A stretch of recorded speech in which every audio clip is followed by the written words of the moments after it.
आचार्य मानतुंग स्वामी जी के चरणों में और उनके द्वारा लिखी हुई रची हुई वो सुंदर कृति अनुपम कृति की ओर श्री भक्तंबर जी स्तोत्र की ओर आचार्य मानतुंग स्वामी जी के द्वारा रचित अनुपम कृति डूब चुके हैं भक्ति के माध्यम से, प्रभु के गुणों के माध्यम से।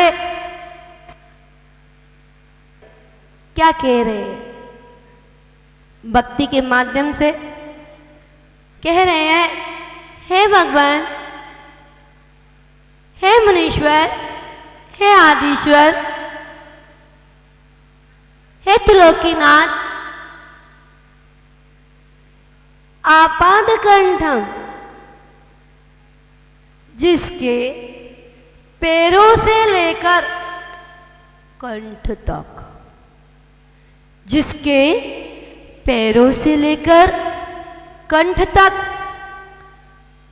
उरुशृंखलम उरुश्रंखल बड़ी बड़ी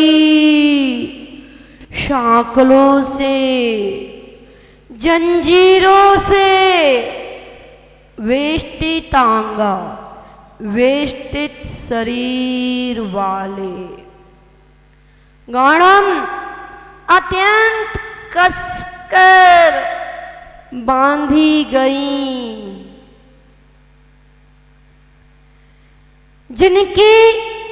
जिनको नाखून से लेकर और कंठ तक बड़ी बड़ी मोटी मोटी शाकलों से, जंजीरों से जिनका शरीर बांधा गया है।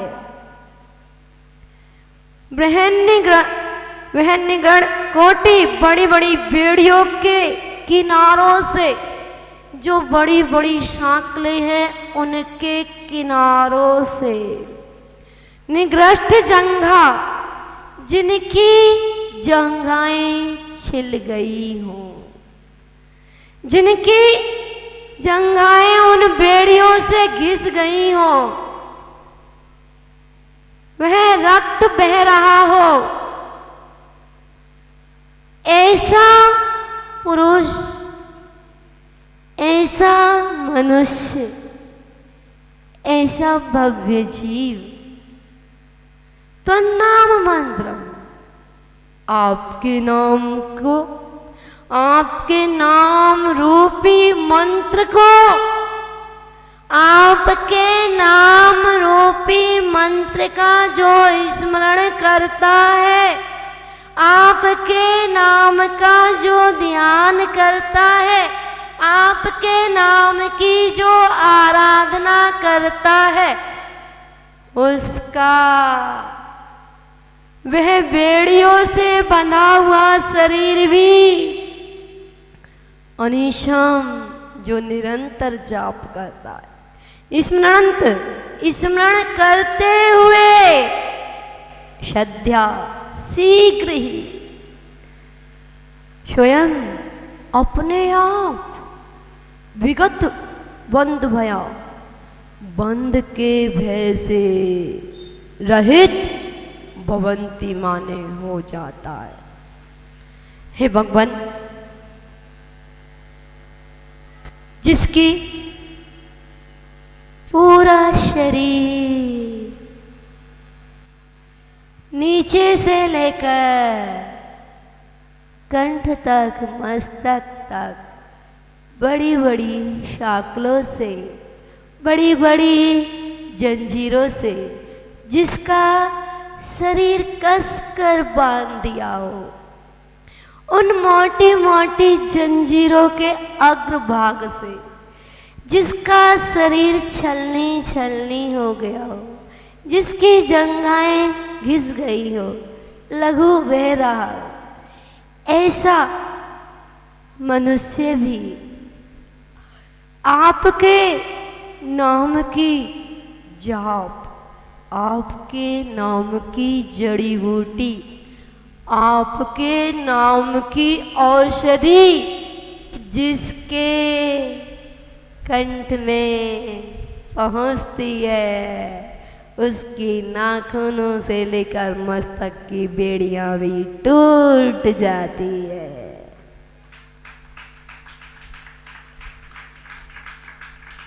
और आचार्य मानतंग स्वामी जी तो कह रहे हैं, ये तो बाह्य बेड़ी है, ये तो लोहे की बेड़ी है।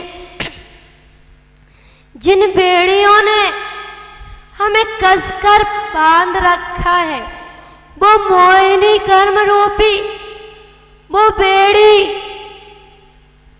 जो कितने भव तक भ्रमण कराती है, ऐसी बेड़ी को तोड़ने के लिए भी प्रभु के नाम रूपी हथौड़ी छेनी चाहिए। वो कर्मों की 148 प्रकृतियां रूपी जंजीर भी टूट जाती है।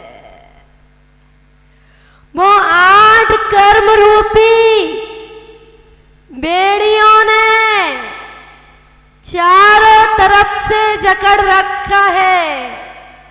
ये 8 रूपी कर्म जो अनादि काल से संसार परिभ्रमण करा रहे हैं, अभी तक हमें ये 8 जंजीरें, उन 8 जंजीरों के अंदर 148 और ताले, उन तालों के ऊपर जे 8 मोटे मोटे ताले लगे हुए हैं।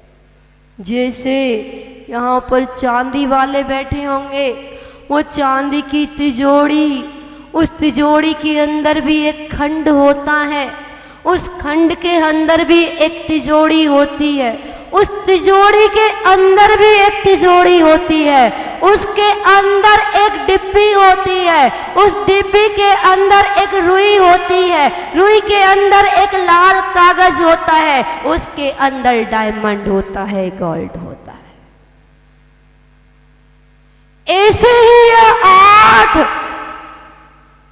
कर्म रूपी मोटे मोटे ताले, और इन तालों के अंदर और ताले ज्ञानवर्णी रूपी, ऐसे दर्शनावर्ण रूपी, मोहिनीय रूपी, अंतराय रूपी, आयु नाम गोत्र वेदनीय, ऐसे 8 कर्म रूपी तालों की और उनके छोटी छोटी जंजीरों 148 जंजीरों ने जकड़ रखा।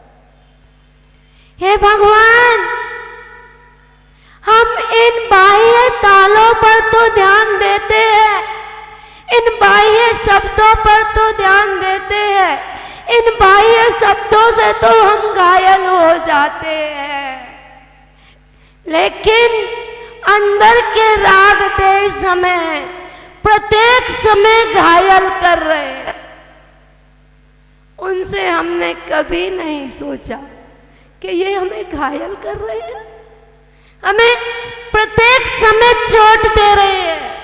वो 25 कसाएं जो प्रत्येक समय लगी हुई हैं, अनंतानुबंधी क्रोध मान माया लोभ, अप्रत्याख्यान क्रोध मान माया लोभ, प्रत्याख्यान क्रोध मान माया लोभ, संजुलन क्रोध मान माया लोभ, हास्य रति अरति शोक भय जुगुप्सा, स्त्री वेद पुरुष वेद नपुंसक वेद, ऐसी 25 कसाएं प्रत्येक समय घायल कर रहे, कभी नहीं लगता। सोचा, विचार किया, ये 4 संज्ञाएं हमें प्रत्येक समय घायल कर रही हैं, ये आश्रम हमें प्रत्येक समय घायल कर रहे हैं, ये 4 गतियां हमें प्रत्येक समय घायल कर रही हैं। अनादिकाल हो गया इन 4 गतियों में भ्रमण करते करते। ए भगवान, अभी तक हम अपने अंदर की बेड़ियों तक नहीं पहुंच पाए। हमें दूसरे के शब्द चुभते हैं। हमें जरा सा कोई अपशब्द बोल देता है, हम घायल हो जाते हैं, और अंदर वो राग देश रूपी शत्रु बैठे हैं, जो आत्म रूपी राजा का प्रत्येक समय घात कर रहे हैं। उसकी उन्नति नहीं होने दे रहे, उसके वैभव पर बैठे हैं, अपना हक जमाए, उस राजा को जीतने नहीं दे रहे। उस राजा के पास भी अनंत वैभव है, अनंत दर्शन, अनंत ज्ञान, अनंत सुखों का भंडार भरा हुआ है, वो अपने वैभव तक नहीं पहुंच पा रहे। क्यों? क्योंकि शत्रु, जो राग देश रूपी शत्रु, दोनों अनादिकाल से उस राजा को ऊपर बार कर रहे।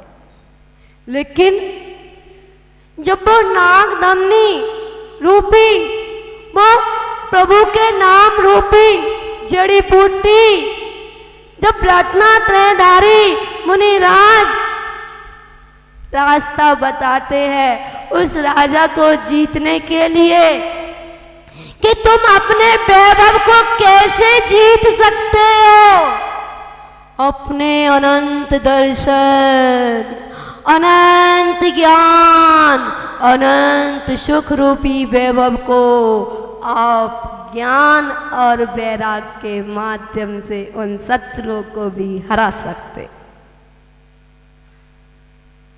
राग द्वेष रूपी जो शत्रु हैं, आप क्षमा रूपी, आपके पास तो 10 धर्म रूपी शस्त्र है, उन क्षमा रूपी शस्त्र से वार करो। वो क्षमा रूपी जो तलवार है ना, उससे जीवों की हिंसा नहीं होती है। आप अपने क्षमा रूपी उत्तम क्षमा, माधव, आजब, शौच, सत्य, संयम, तप, त्याग, आकिंचन, ब्रह्मचर्य, इन 10 धर्मों के माध्यम से आप राग देश पर विजय प्राप्त कर सकते हैं। आचार्य मानतंग गोस्वामी जी कि हम ज्ञान के माध्यम से, वैराग के माध्यम से हम अपने कर्मों से जीत सकते हैं और 8 कर्मों से मुक्त होकर के सिद्धालय की यात्रा कर सकते। हे भगवान, ये बाह्य ताले दिख रहे हैं, ऐसे ही हमारा ज्ञान, थोड़ा ज्ञान के दीपक में और थोड़ा सा ज्ञान का घी डाल दिया जाए, जिससे हमारे अंदर की ज्योति से हमारी आंखें खुल जाएं, और जिस मोहिनी कर्म ने हमें संसार परिभ्रमण करा रखा है, इससे छूटने का प्रयास करें। ये भक्ति ही एक सहारा है। प्रभु की भक्ति, गुणगान, ध्यान, यही एक सहारा है। प्रभु तो कह रहे हैं, आओ आओ आप और हम जैसे बनिए, पर आप कहते हैं, ए भगवान, लो मुट्ठी और दो छुट्टी। हम पर वक्त नहीं है, हम तो एक मुट्ठी चावल चढ़ाने आए हैं और जाना है। माता जी, समय बहुत हो गया है, छोड़ दीजिए। घर की याद आने लगती है। हम भजन करते हैं, प्रभु का ध्यान करते हैं, तो हमें भोजन याद आता है। और भरत चक्रवर्ती जब भोजन करते थे तो उनको भजन याद आता। हम जब माला फेरते हैं तो हमें याद आता है कि अरे, उस अकाउंट में इतना डालना था, आज इतना पेमेंट आना था, हम माला फेरते फेरते भी और माल को याद कर रहे हैं। भरत चक्रवर्ती माल के बीच में बैठे बैठे भी माला का जाप करते थे। हम खाते खाते भी कभी हमें ध्यान नहीं आया, केवल ज्ञान के खाते का। लेकिन भरत चक्रवर्ती खाते खाते भी ध्यान कर रहे हैं, हे भगवान अनादिकाल हो गया खाते खाते, पर अभी तक केवल ज्ञान का खाता नहीं खुला। जो ऐसा विचार करता है उन्हीं लोगों का केवल ज्ञान रूपी खाता खुला करता है। ऐसा भगवान की भक्ति करने से हम अपने जीवन में, ये आप लोगों का बड़ा पुण्य का उदय कि आपने अपने जीवन में पाप को छोड़ना पड़ता है और पुण्य अपने आप छूटता चला जाता है। जैसे जैसे गुण स्थान बढ़ते चले जाते हैं अपने आप पुण्य को छोड़ना नहीं पड़ता, छूटता चला जाता है और पाप क्रियाओं को छोड़ना पड़ता है। और पुण्य का अर्जन करने से पुण्य फला अरिहंता, पुण्य के फल की प्राप्ति अरिहंत पद के प्राप्ति है। इसी बीच आपको एक जानकारी और दे दे, बाल बालिकाएं भटक रहे हैं, उनको मार्गदर्शन नहीं मिल रहा। पढ़ने जाते हैं, एक जाते हैं और दो होकर के आते हैं। जिन माता पिताओं ने उनके ऊपर पूरा जीवन समर्पित कर दिया, वही बच्चे उनको धोखा दे जाते हैं। कुछ बच्चे ऐसे होते हैं जिनकी माँ नहीं है, कुछ बच्चे ऐसे होते हैं जिनके पिता नहीं है, कुछ बच्चे ऐसे होते हैं जिनके माता पिता नहीं है।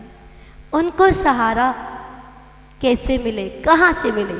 तो मैं कहती हूँ कि हमारी पूरे भारतवर्ष से, पूरी इंडिया से अगर पूरी और जैन समाज एक हो जाए तो हमारे ये नन्हे मुन्ने जो बालक बालिकाएं भटक रहे हैं, इनका अगर हम प्रोत्साहन बढ़ाएं, इनको हम सम्मान दें, इनको हम साधु संघ से जोड़ें, देव शास्त्र गुरु से जोड़ें, तो शायद इनके अंदर वह संस्कार का बीज बोया जाए जिससे हमारा परिवार, हमारा समाज, हमारा देश, हमारा राष्ट्र सुरक्षित।